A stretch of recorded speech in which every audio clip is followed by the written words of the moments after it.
할렐루야. 2월 18일 목요일입니다. 사순절 둘째 날입니다. 우리 찬송 85장 9주를 생각만 해도 1절만 같이 부르겠습니다. 찬송가 85장입니다. 구주를 생각만 해도 이렇게 좋거든. 주 얼굴 배울 때야 얼마나 좋으랴.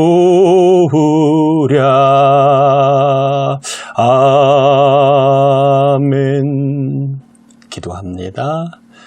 주님을 생각만 해도 좋은데 이 시간 마가복음 말씀을 통하여 주를 배우는 거룩한 감동이 있게 하여 주옵소서.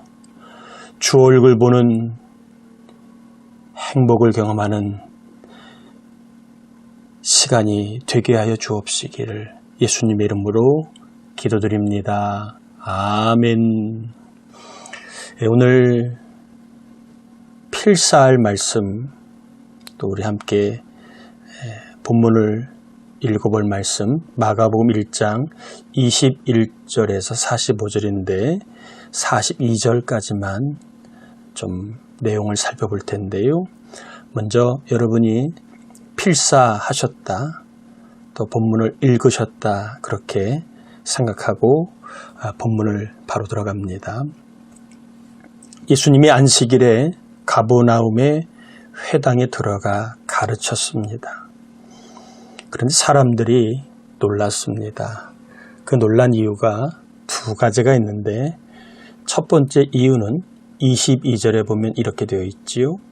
뭇사람이 그의 교훈에 놀라니 이는 그가 예수님이 가르치시는 것이 권위 있는 자와 같고 서기관들과 같지 아니함일러라. 사람들이 놀란 첫 번째 이유는 예수님의 교훈과 가르치심에 놀랐다는 겁니다.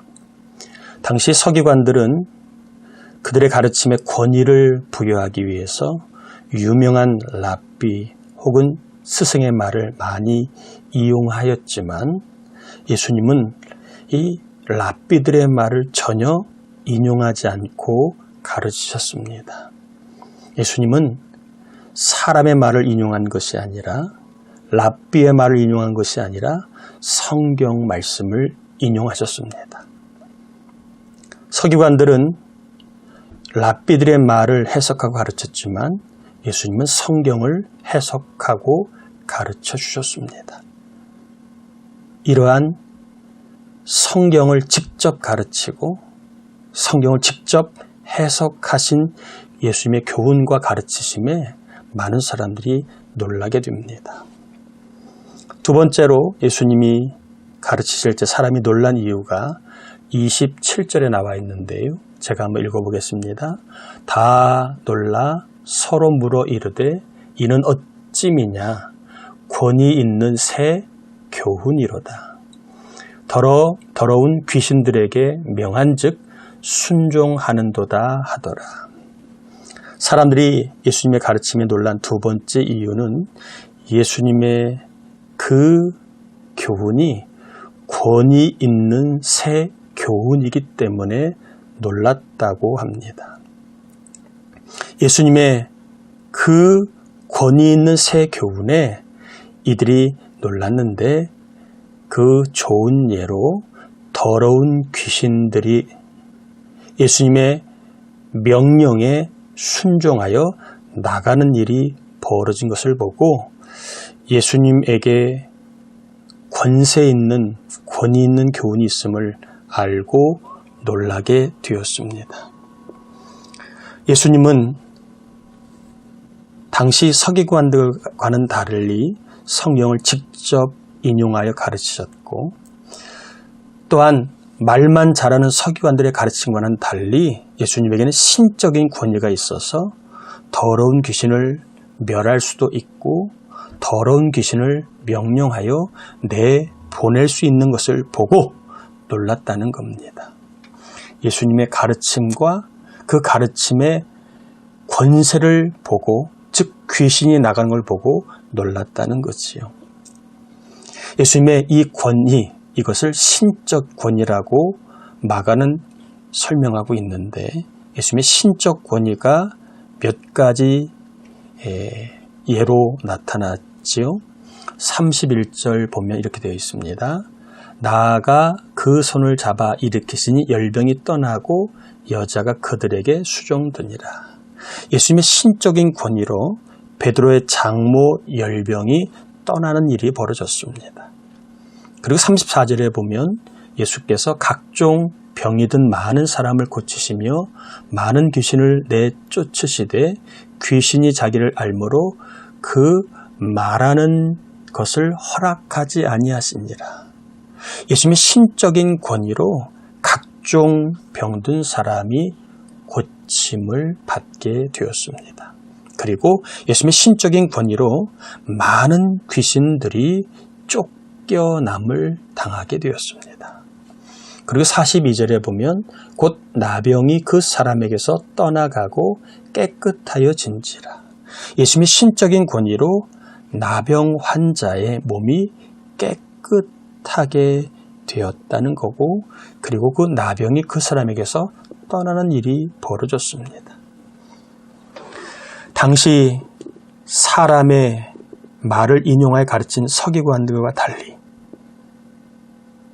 예수님은 성경을 말씀하셨고, 성경에서 예언한 본인이 신적 권위가 있는 자임을 알려주기 위하여 장모의 열병을 떠나게 하시고 각종 병든 사람들을 고쳐주셨고 많은 귀신을 내쫓으셨고 나병 환자의 몸을 깨끗게 하셨다라고 하는 것을 보여주고 있습니다. 그런데 오늘 본문에서 우리가 조금 더 주의를 기울여 봐야 될 게 있습니다. 예수님의 신적인 권위는 아무 데서나 누구에게나 나타나지 않았다는 것입니다.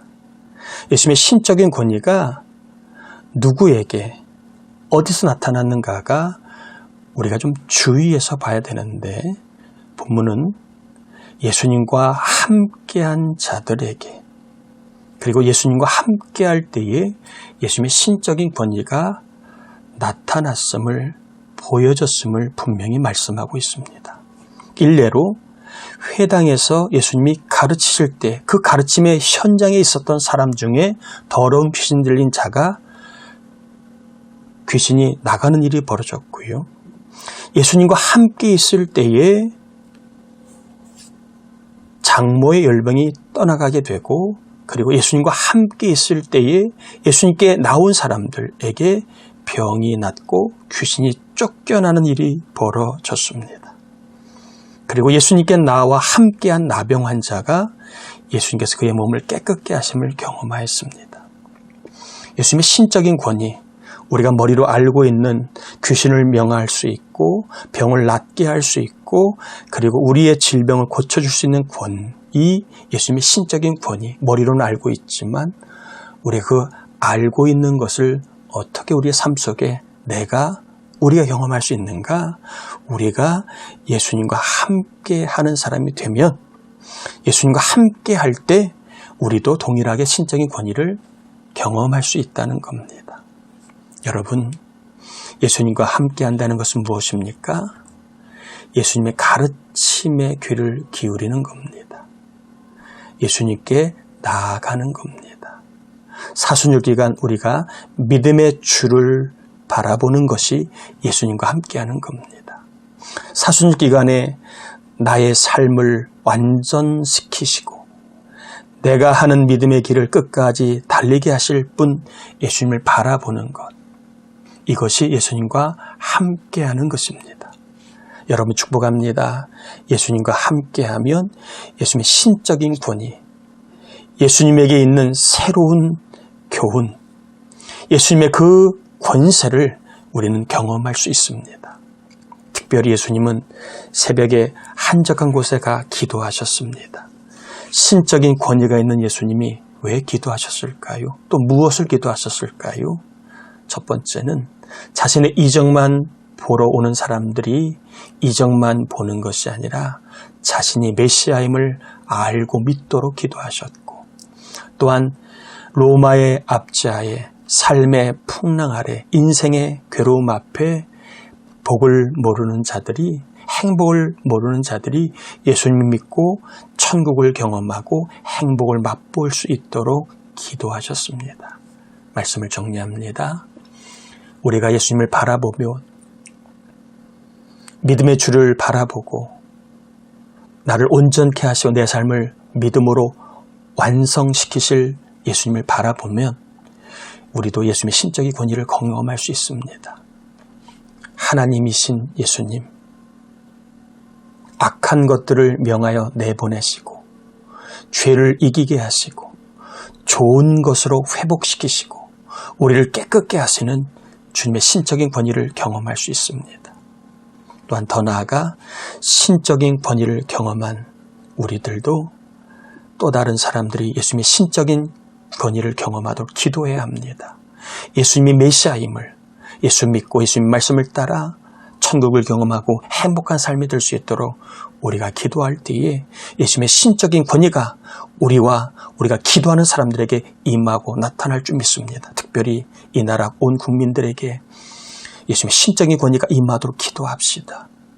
예수님을 메시아로 알고 행복과 천국을 경험하는 대한민국과 우리 부천 시민, 더 나아가 우리 가정 자녀들이 될 수 있도록 기도합시다. 기도할 때 예수의 신적인 권위가 나타나 예수 믿는 사람이 나오고 변화된 사람이 나오고 행복하고 천국을 경험하는 사람이 나오도록 역사하실 줄 믿습니다. 오늘 우리의 사순절 둘째 날 이 시간을 통하여 우리의 마음에 주님이 역사하시기를, 우리의 기도에 주님이 역사하시기를 축복합니다.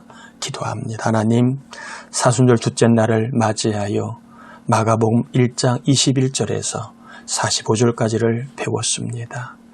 예수님의 신적인 권위를 예수님을 바라본 우리가 경험하여 내 몸 안에 악한 것들이 나아가고 좋은 것들이 들어와 좋은 사람, 복 있는 사람이 되게 하시고, 우리가 예수님처럼 기도할 때 신적인 권위를 우리뿐만 아니라 우리가 중보하며 기도하는 사람들이 경험하여 예수를 믿고 천국을 경험하고 행복을 경험하게 해 주옵시기를 예수님의 이름으로 간절히 축복하고 기도 올렸나이다. 아멘.